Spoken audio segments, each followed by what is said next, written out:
Welcome to the Slop Temple. We pray this video helps. You start by confirming power. Charge both transmitter and receiver fully, then connect the receiver to your camera or mixer.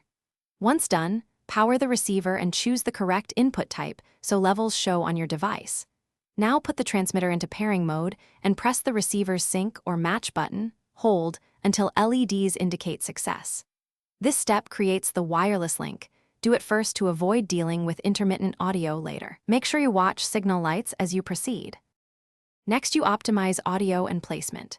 First, set input sensitivity on the receiver or camera so peaks sit around -12 to -6 decibels. That prevents clipping while preserving dynamics.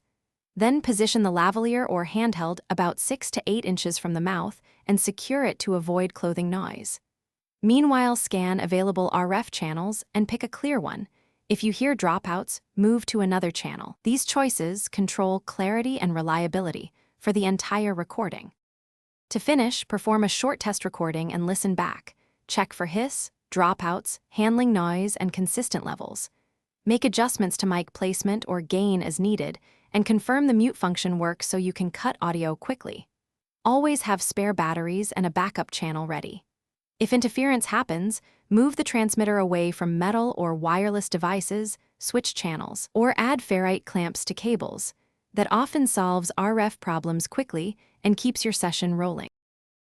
Thanks for watching. Consider subscribing if we helped you.